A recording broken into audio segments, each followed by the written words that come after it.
오늘 아침에 우리에게 주시는 하나님의 말씀은 창세기 45장 1절부터 28절까지의 말씀입니다. 한 절씩 교독하시겠습니다. 요셉이 시종하는 자들 앞에서 그 정을 억제하지 못하여 소리질러 모든 사람을 자기에게서 물러가라 하고 그 형제들에게 자기를 알리니 그때에 그와 함께한 다른 사람이 없었더라.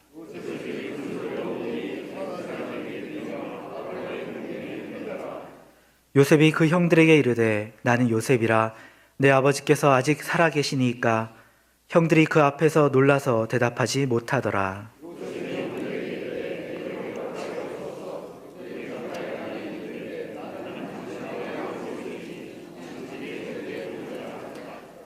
당신들이 나를 이곳에 팔았다고 해서 근심하지 마소서, 한탄하지 마소서. 하나님이 생명을 구원하시려고 나를 당신들보다 먼저 보내셨나이다.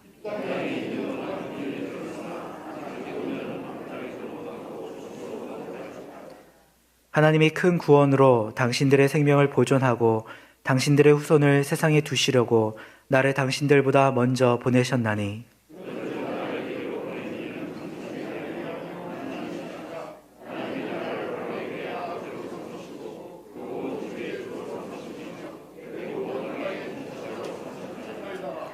당신들은 속히 아버지께로 올라가서 아뢰기를 아버지 아들 요셉의 말에 하나님이 나를 애굽 전국의 주로 세우셨으니 지체 말고 내게로 내려오사.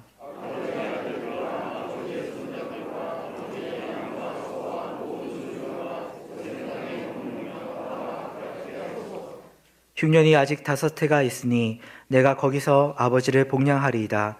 아버지와 아버지의 가족과 아버지께 속한 모든 사람에게 부족함이 없도록 하겠나이다 하더라고 전하소서.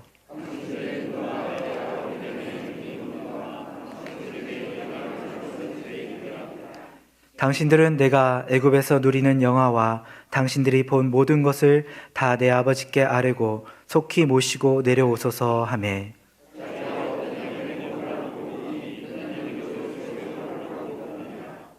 요셉이 또 형들과 입맞추며 안고 우니 형들이 그제서야 요셉과 말하니라.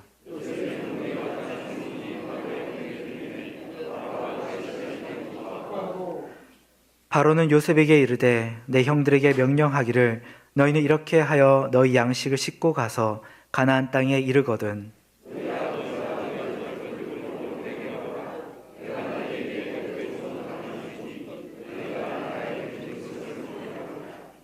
이제 명령을 받았으니 이렇게 하라. 너희는 애굽 땅에서 수레를 가져다가 너희 자녀와 아내를 태우고 너희 아버지를 모셔오라.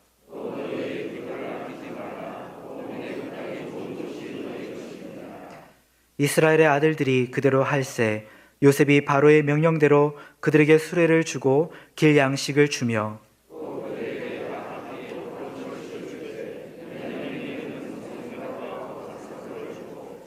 그가 또 이와 같이 그 아버지에게 보내되 수나기 10필에 애굽의 아름다운 물품을 실리고 암나기 10필에는 아버지에게 길에서 드릴 곡식과 떡과 양식을 실리고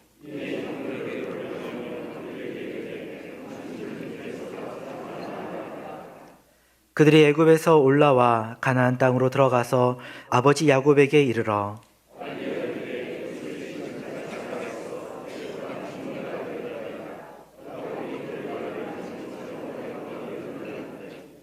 그들이 또 요셉이 자기들에게 부탁한 모든 말로 그에게 말하며 그들의 아버지 야곱은 요셉이 자기를 태우려고 보낸 수레를 보고서야 기운이 소생한지라.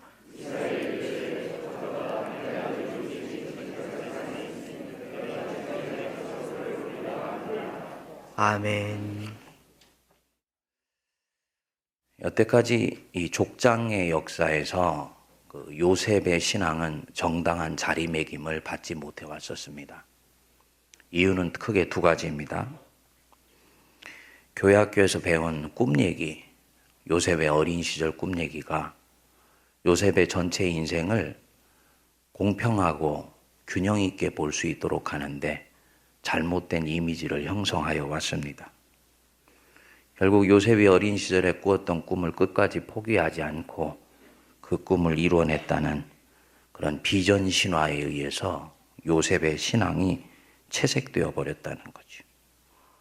또한 노예가 고난 가운데서도 하나님을 붙잡고 끝까지 믿음에 승리하여서 총리가 되었다는 이 성공 신화가 요셉이 얼마나 위대한 신앙을 가졌었는지를 바르게 보지 못하도록 만들어 왔습니다. 오늘날 성경 45장을 보면 요셉의 신앙이 이스라엘의 구원 역사, 나아가서 성경 전체에 도도하게 이르는 구원사적 역사 이해에서 얼마나 결정적으로 중요한지가 드러나게 됩니다. 유다의 변론에 의해서 마음이 크게 감동된 요셉이 마침내 형들 앞에서 자기의 정체를 드러내게 되지요. 주변 사람들을 다 물리고는 주체할 수 없는 울음을 터뜨렸습니다. 얼마나 그 울음이 컸는지 2절 뒷부분에는 보면 바로의 궁중에까지 들렸다 얘기를 했습니다. 이때까지 우리는 요셉의 신앙에 대해서만 관심을 가졌지 요셉이 자기 자신의 인생을 이해하고 납득할 수 없어서 그에게 얼마나 커다란 한이 응어려져 있었는지에 대해서는 우리가 주목하지 않았었습니다. 바로 이 대목에 오면서 이 사람 속에 엄청난 한과 서름의 에너지가 내장되어 있다가 마침내 그것이 풀려나가고 있구나라는 것을 보게 됩니다. 형님들, 내가 요셉입니다. 내가 형님들 동생 요셉입니다. 이 얘기를 들은 형들이 완전히 얼어붙었겠지요. 그래서 놀라서 대답을 하지 못했다고 3절 뒷부분에 얘기를 합니다. 그런데 이 형들의 태도를 보고 요셉이 형님들 나한테 가까이 오세요. 저한테 가까이 오세요. 내가 형들이 이곳에 판 바로 형님들의 동생 요셉입니다. 그리고는 반쯤 넋이 나간 형들에게 5절부터 길게 자기의 인생에 대해서 이해하고 있는 자기 자신의 이야기를 하게 됩니다. 5절 여러분들 한번 보십시오. 우리 같이 한번 읽어보겠습니다. 당신들이 나를 이곳에 팔았다고 해서 근심하지 마소서, 한탄하지 마소서. 하나님이 혁명을 구원하시려고 나를 당신들보다 먼저 보내셨나이다. 이 창세기 45장 5절은 엄청나게 중요한 말씀입니다. 창세기의 주제에 해당되는 말씀입니다. 요셉의 자기 인생 이해, 자기가 당했던 말로 표현할 수 없는 고난을 전혀 새로운 각도에서 이해를 하는 것입니다. 나는 팔려졌다. 그것이 아니고 나는 보내어졌다. 형들이가 아니고 하나님께서. 고난의 이유가 달라지죠. 형들의 시기심 때문에 내가 이 고난을 받게 되었다.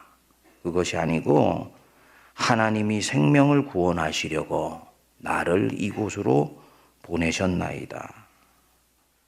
그래서 여태까지 사람들이 일반적으로 봐왔던 고난관과는 전혀 다른 관점에서 자기 삶을 해석하는 것입니다.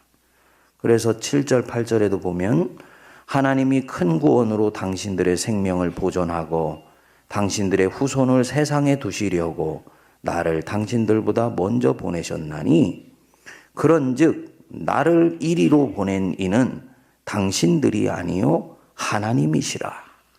나를 이리로 보내신 이는 당신들이 아니요 하나님이시라. 창세기 50장 20절에 이것을 다 묶어서 얘기를 합니다.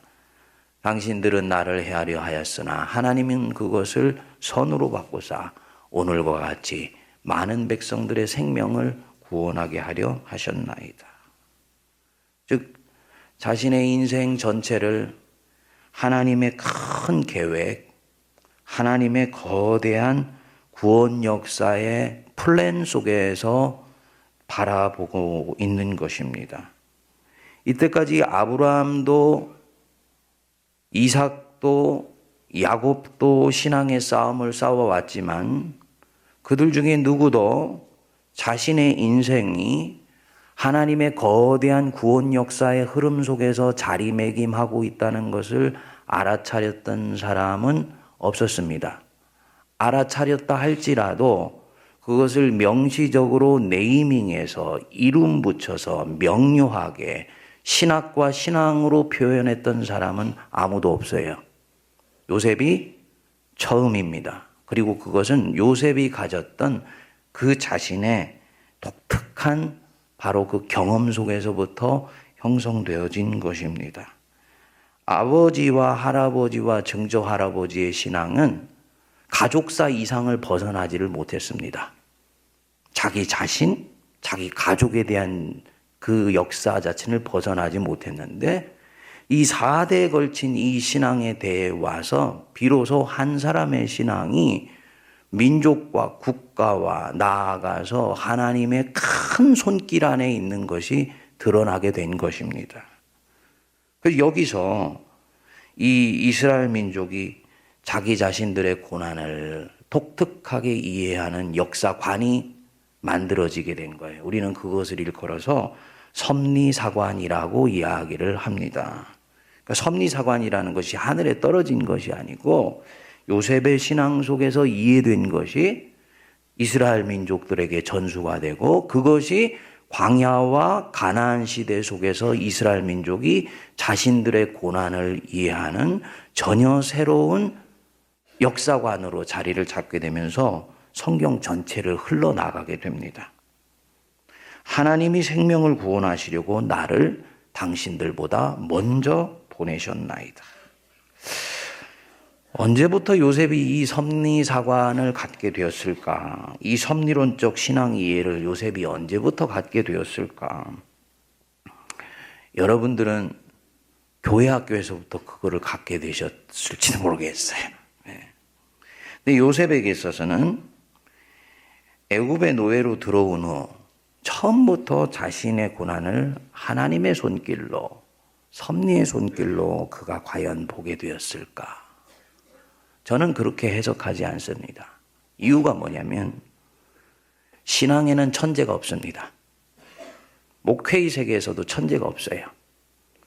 신앙에 도약은 있지만 하루아침에 모든 것이 깨달아지거나 모든 것이 이미 깨달아진 가운데서 인생을 출발하는 신앙인은 단 한 사람도 없습니다. 생의 과정을 거치면서 인생의 베일이 조금씩 벗겨지면서 내 신앙의 걸음도 점차적으로 깨달아지게 되는 거예요. 그리고 그것도 그냥 거저 얻어지는 것이 아니고 묵상하고 기도하고 고민하고 연구하고 반추하고 성찰하면서 자기 신앙 걸음이 명료해지게 되고요. 그 신앙의 걸음이 명료해지는 만큼 내적인 믿음의 확신도 분명해지면서 이전과 지금, 지금과 내일이 서로 통합되어지게 됩니다. 그래서 이 요셉이 여기까지 오는 데는 성경에는 얘기하지 않으면 이 사람이 얼마나 자신의 신앙을 붙들고 치열하게 싸워왔는지를 드러내 보여주는 거지요. 요셉도 처음에는 영문도 모른 채 하루하루를 점을 찍듯이 살았을 것입니다. 하나님이 요셉과 함께 하심으로 요셉이 형통한 자가 되어 그저 하루하루를 최선을 다해서 하나님 붙들고 살아남으려고 몸부림쳤을 것입니다. 자기 인생을 섭리로 해석할 겨를이 어디에 있습니까? 아버지가 그것을 가르쳐 주지도 않았을 것인데요.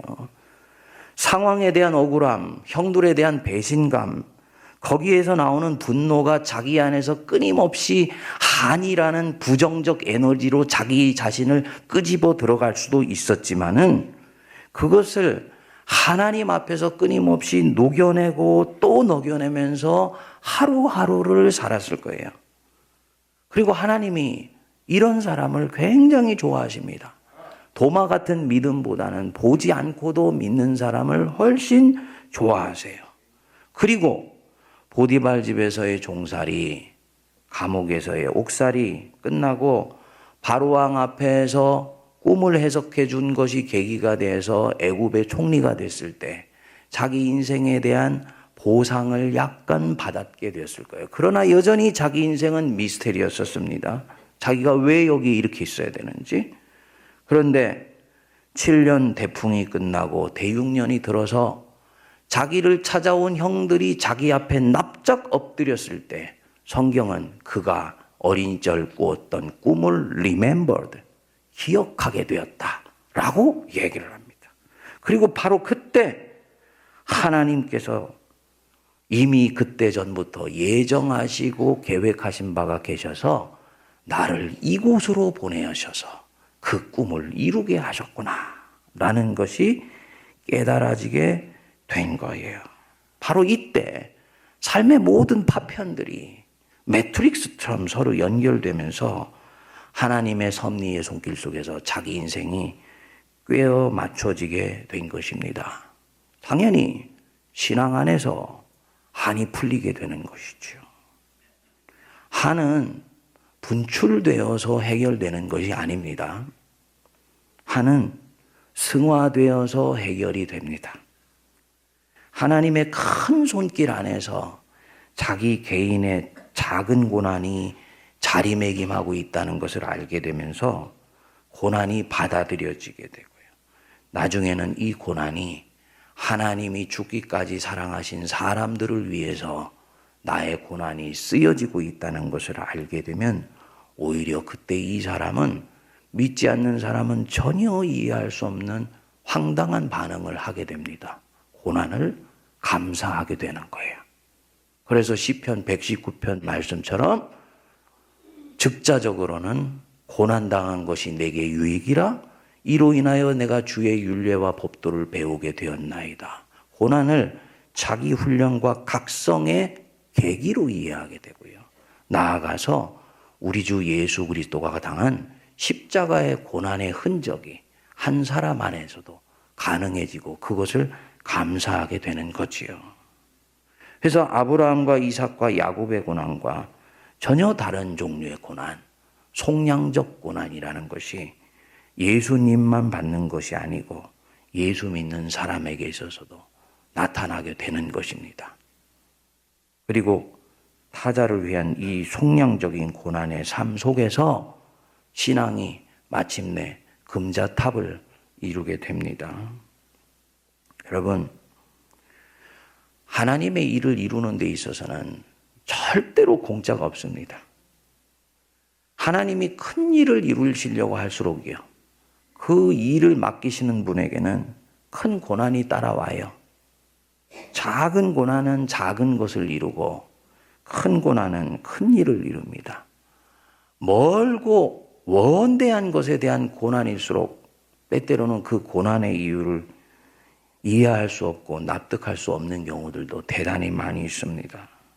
그런데 감사한 것은 반드시 그 수고와 노력은 하나님께서 헛되게 가도록 하시지 않습니다. 눈물을 흘리며 씨를 뿌리는 자는 기쁨으로 단을 거두리로다. 바로 이 말씀이에요. 여러분, 저와 여러분들의 수고와 노력, 요셉과 같은 이 고난, 그것은 하나님의 일을 이루는 위대한 자양분이 된다는 것 꼭 기억하시기 바랍니다. 자기의 고난 속에 함몰되지 마세요. 하나님의 큰 구원의 계획 속에서 자기 인생을 들여다볼 수 있어야 됩니다. 성경을 제대로 읽으면 이 사람의 통이 커집니다. 큰 것을 보게 되고요. 보이지 않는 것을 보게 되고 깊은 것을 보게 되기 때문에, 그러니까 사람이 통이 커지고 깊어지고 높아지게 돼요. 이상도 자연히 커지게 됩니다. 근데 오늘날 한국교회 교인들은 보면 너무 작은 것을 가지고 몸부림치면서 교회에서 에너지를 허비하고 자기 인생을 허비하는 경우들이 대단히 많아요. 카페트를 빨간색을 깔건 초록색을 깔건 구원 역사를 위해서는 본질적으로 중요한 것이 아니다. 우리 자신이 이런 부분에 있어서 이 요셉처럼 통 큰 믿음을 위해서 기도할 수 있게 되기를 바랍니다.